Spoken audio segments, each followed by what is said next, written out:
Have you ever received a call that should not exist? A call with no number, no name, no origin, just a silent screen vibrating in your hand, as if something on the other side were choosing you long before you decided to answer. That was how it began. For me, in the house of my grandmother, a place I had not visited in years, a place built of old wood memories and warnings I never understood. When I arrived, everything seemed untouched, dust on shelves, pictures on walls, furniture covered with blankets, but the backyard felt wrong.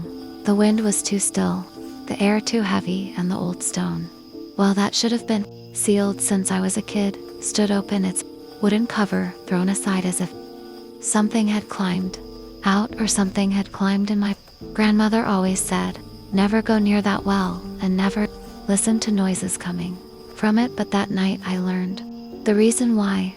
At first, the quiet of the countryside felt calming.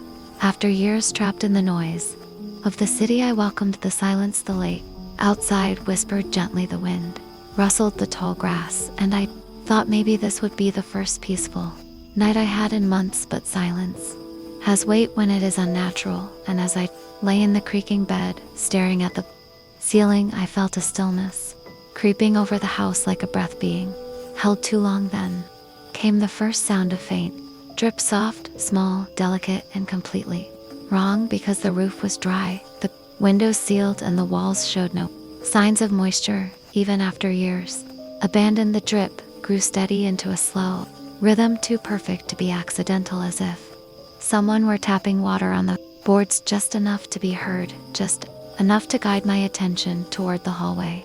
I got out of bed slowly, the cold floor biting my feet, and as I stepped into the corridor, the drip echoed deeper, like it had moved farther ahead, luring me forward. That was when I learned the first rule of the supernatural. In that house, never follow a sound that moves with intention, because natural sounds wander, but unnatural sounds lead on purpose. The more I walked, the clearer the drip became, until it suddenly stopped, replaced by the hollow vibration of the telephone ringing in the empty, dark kitchen. My stomach tightened. The screen showed nothing, no number, no message, no caller, and when I picked it up, there was no voice, just breathing, a wet, suffocating breath, like someone trying to speak with lungs full of water. I hung up, but the breath continued for a full second after the call ended, as if the sound had never been inside the phone, but inside the house itself. The rehook came when the water sound returned, not dripping this time, but dragging like fingers, sliding across soaked wood, slowly, irregularly, almost thoughtfully, as if something were crawling from room to room, learning the layout, learning where I stood. I held my breath, and the dragging stopped outside my bedroom door, then a soft, wet thump against the wood, and another, each one matching my heartbeat. And that was when I realized the second rule: never let your fear set the rhythm, because she follows rhythm, and she learns your pulses, your pauses, your breaths. The house felt alive around me, the boards tightening, the air growing thick like damp cloth, and behind the door something breathed in perfect harmony with me, inhaling when I inhaled, exhaling when I exhaled. The sound was not echo, it was mimicry, the oldest form of hunting. I knew then that the well had not been opened by accident, and the call had not been a technical glitch. What I heard was a claim, a marking, a signal that something inside that depth had noticed I was back. The deeper framing of that night is simple: when something chooses to mimic you, does not want to scare you, it wants to become you. It wants your breath, your shape, your path through the house, your place in the world. I stood in the hallway, frozen, my hand shaking near the doorknob, and for a moment, the breathing behind the door stopped completely. Not because it left, but because it was waiting for me to move, waiting for permission, waiting for recognition.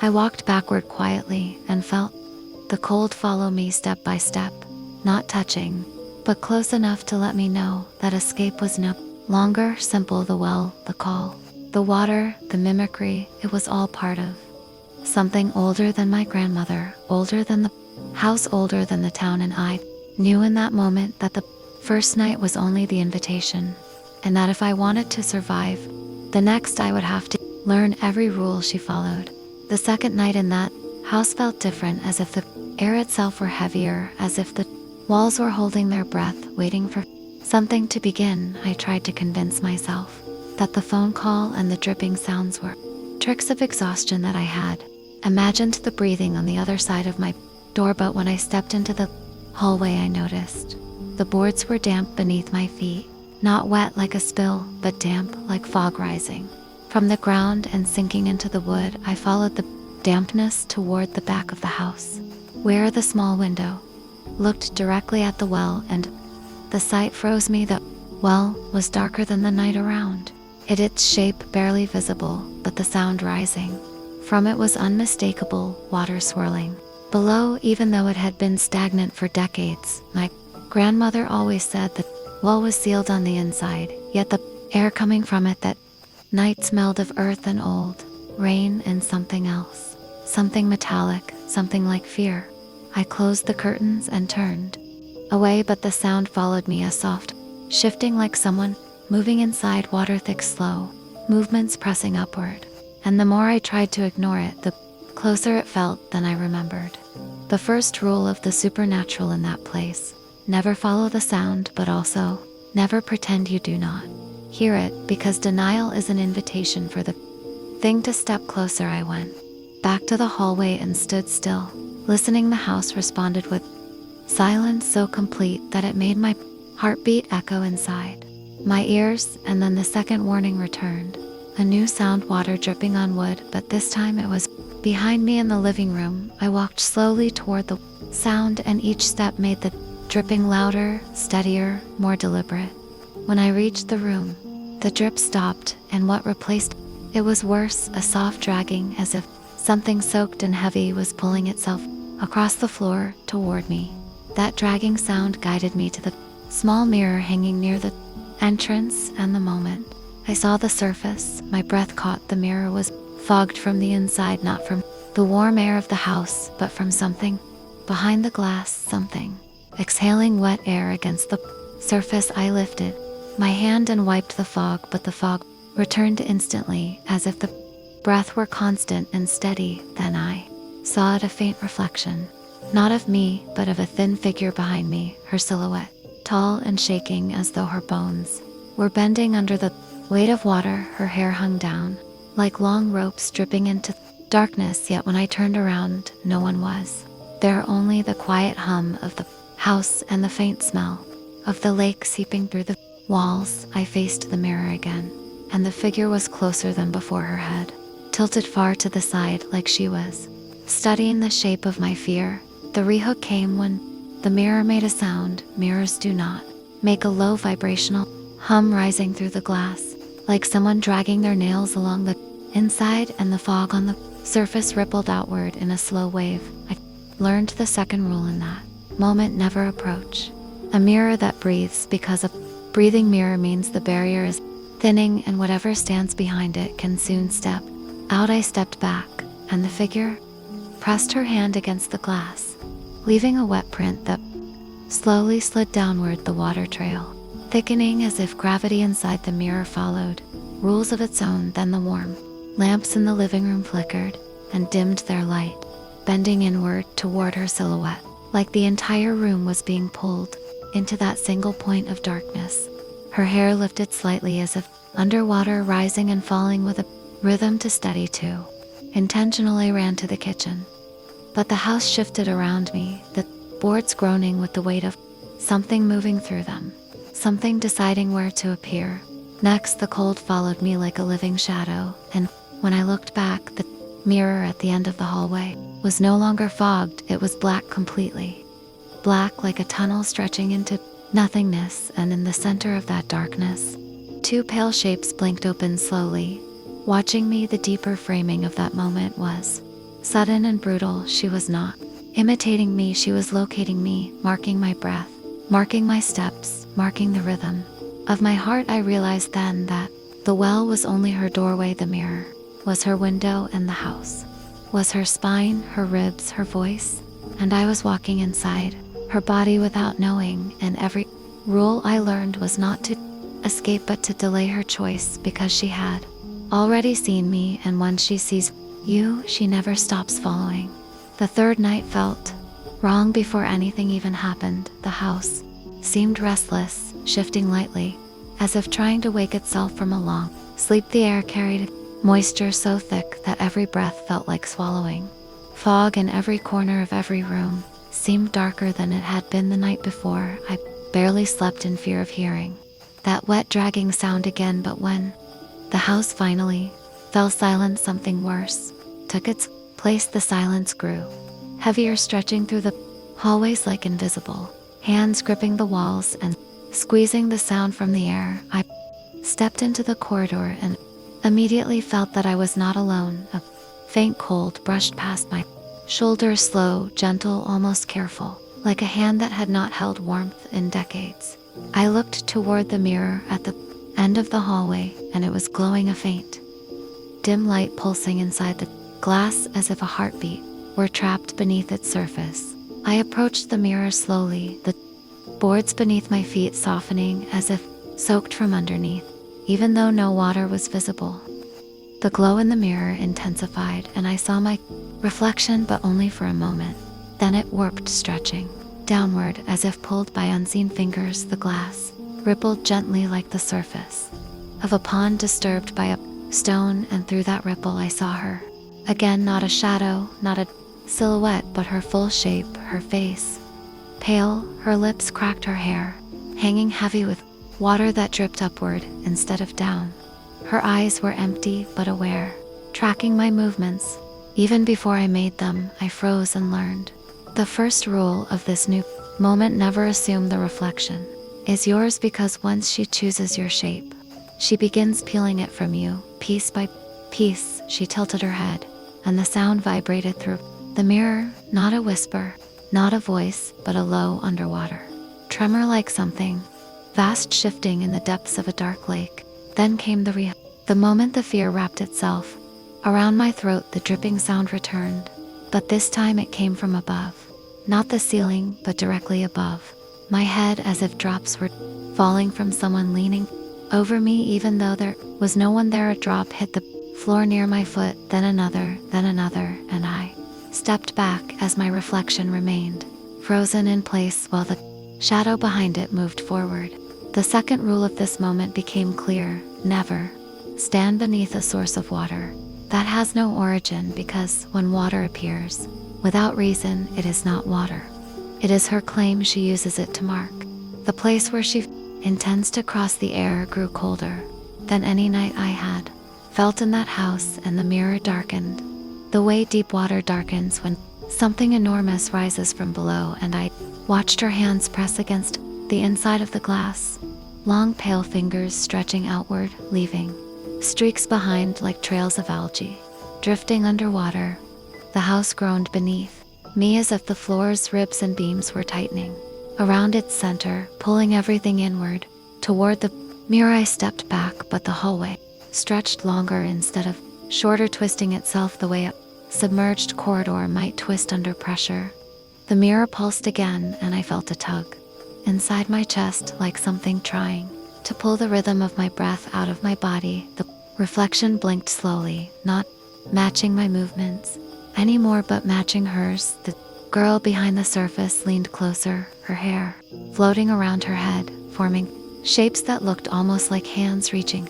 I tried to turn away, but my shadow disobeyed. It stayed facing the mirror even when my body moved, and that was when I understood the third rule: once your shadow stops following you, she has already taken hold of something you cannot retrieve. The lights flickered, and every corner of the house filled with a soft, wet tapping, a sound like fingertips drumming against wood from every direction.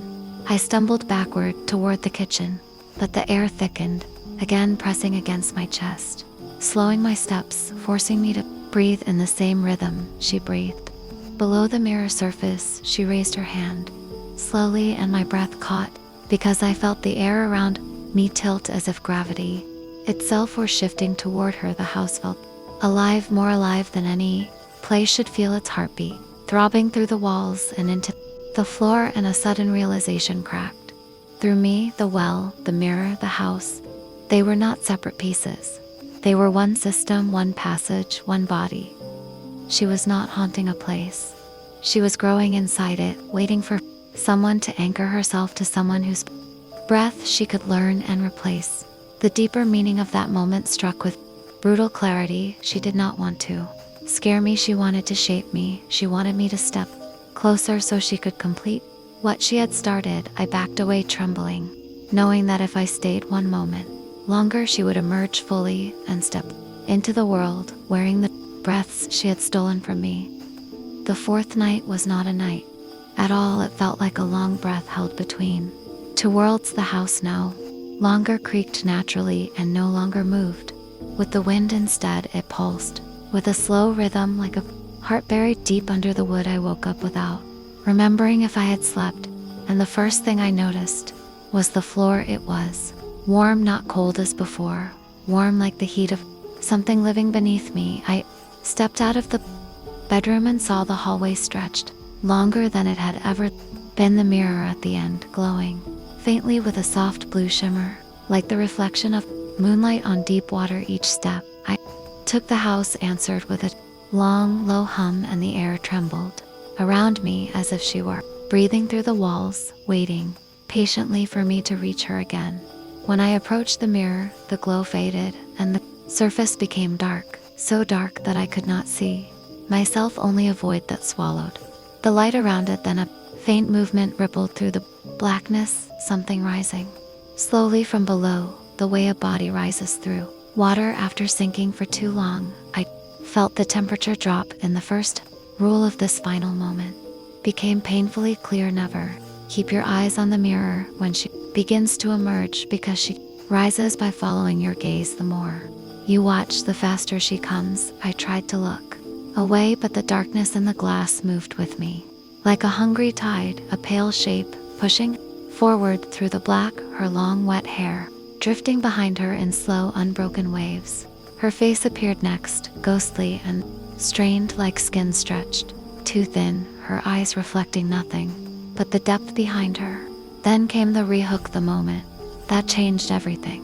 The sound of water began dripping, but not from the ceiling, not from the mirror. It dripped from the walls, from the floor, from the air itself, thick, heavy drops forming tiny puddles around my feet. And when I looked down, I saw shapes in the water, faint reflections that did not match my movements. The second rule of this moment hit me with clarity: never step where the water gathers, when it reflects what you are not, because the water is her path, her bridge, her doorway. The puddles shimmered, and the reflections inside them blinked, even though my eyes had not, and I felt the pressure in the air tighten like invisible hands gripping my lungs. The house groaned again, long and low, like something ancient shifting in its sleep, and the mirror pulsed with a dull blue light as she pressed her hands against the inner surface, her fingers leaving trails as if dragging silt across glass. The hallway twisted around me, the boards beneath my feet warping, bending, stretching, like a spine coming alive. The shadows on the walls thickened into long, narrow shapes that leaned toward the mirror as if being pulled into it. I stepped backward, but the shadows stepped forward, moving independently of my body.